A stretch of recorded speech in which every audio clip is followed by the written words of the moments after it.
શ્રી હસમુખભાઈ પટેલ, શ્રી દિનેશભાઈ મકવાણા, શ્રી નરહરિભાઈ અમીન, મારા સાથી ધારાસભ્ય Shri Babubhai Patel, doctor Harshadbhai Patel, Shri Amitbhai Shah, Shri Jitendra Patel, Shri Amitbhai Thakar, Shri Kaushikbhai Jain, Shri Dineshsinh Kushwah, doctor Hasmukhbhai Patel, Shrimati Kanchanben Radadiya, doctor Payalben Kukrani, Ahmedabad શહેર ભાજપ પ્રમુખ શ્રી પ્રેરકભાઈ શાહ, અમદાવાદ શહેર ભાજપના પ્રભારી શ્રી રજનીભાઈ પટેલ, અમદાવાદ મહાનગરપાલિકાના ડેપ્યુટી મેયર શ્રી જતીનભાઈ પટેલ, સ્ટેન્ડિંગ ચેરમેન શ્રી દેવાંગભાઈ દાણી, દંડક શ્રીમતી શીતલબેન ડાગા, પક્ષના નેતા ગૌરાંગભાઈ પ્રજાપતિ, અમદાવાદ મ્યુનિસિપલ કમિશનર શ્રી બંછાનિધિ પાની, આમંત્રિત સર્વે મહાનુભાવો, પ્રેસ મીડિયાના મિત્રો, સૌને મારા નમસ્કાર.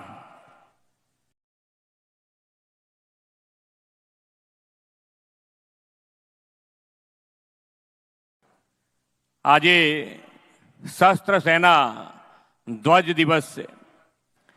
ગમે તેવી વિકટ સ્થિતિમાં દિવસ રાત ઠંડા તાપમાન વરસાદ કંઈ જોયા વિના દેશની સરહદોની સુરક્ષા કરતા જવાનોના ત્યાગ, તપસ્યા અને બલિદાનને યાદ કરવાનો આજનો દિવસ છે.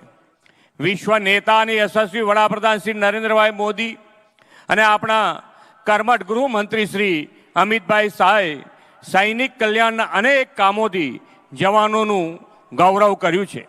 આદરણીય મોદી સાહેબ અને અમિતભાઈ શાહે દેશની સરહદોની સાથે આંતરિક સુરક્ષા સલામતી પણ સુદૃઢ કરી છે. દેશમાં વિકાસની રાજનીતિનો નવો યુગ શરૂ થયો છે અને તેમાં પણ ગુજરાત તો વિકાસના રોલ મોડેલ તરીકે અગ્રેસર બન્યું છે. વડાપ્રધાન શ્રી નરેન્દ્રભાઈ મોદીના નેતૃત્વમાં ગુજરાતમાં વિકાસની આ વણથંભી યાત્રા સતત નવા આયામો સર કરી રહી છે. લોકપ્રિય સાંસદ અને કર્મઠ ગૃહમંત્રી શ્રી અમિતભાઈ શાહ સાહેબ પણ આપણને વિકાસ કામોની સતત ભેટ આપીને આ વિકાસ યાત્રાને નવું બળ આપે છે. અમદાવાદ મહાનગરનો આજનો આ વિકાસ ઉત્સવ એ જ દિશામાં વધુ એક કદમ છે. આદરણીય શ્રી અમિતભાઈ શાહ સાહેબે આજે ₹1506 કરોડના વિવિધ વિકાસ કામો આપણને આપવાના છે. આદરણીય શ્રી અમિતભાઈએ પોતાના સંસદીય મતક્ષેત્રને દેશનું સૌથી વધુ વિકસિત સંસદીય ક્ષેત્ર બનાવવાની નેમ રાખી છે. તેમને સાકાર કરવા ગાંધીનગર લોકસભા મત વિસ્તારમાં પાછલા વર્ષોમાં 22,551 કરોડથી વધુ કામો આ વિસ્તારમાં થયા છે.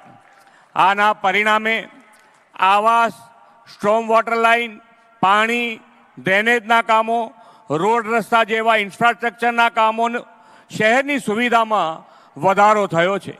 ઇન્ફ્રાસ્ટ્રક્ચરની સાથે નાગરિકોના ઇઝ ઓફ લિવિંગમાં વધારો થયો છે. તે માટે લેક ડેવલપમેન્ટ, બાગ બગીચાઓનો વિકાસ, લાઇબ્રેરી, રમતગમત સંકુલ પણ ઊભા થયા છે. આ વિકાસના કુલ કામોમાંથી સૌથી વધુ અને ખૂબ પવિત્ર કામ જરૂરિયાતમંદને પોતાના સપનાનું ઘર આપવાનું થયું છે. વડાપ્રધાન શ્રી નરેન્દ્રભાઈ મોદીનું સપનું છે કે દેશના દરેક નાગરિકના માથે પોતાના પાકી છત હોય. આ માટે તેમણે દેશમાં પ્રધાનમંત્રી આવાસ યોજના શરૂ કરાવી છે. ગુજરાતમાં 13 લાખથી વધુ આવાસો પ્રધાનમંત્રી આવાસ યોજના શહેરી હેઠળ બનાવવામાં આવ્યા છે. આ આવાસો માત્ર ઈંટ પથ્થરના મકાન નહીં પરંતુ પૂરતી સુવિધાયુક્ત બનાવાયા છે.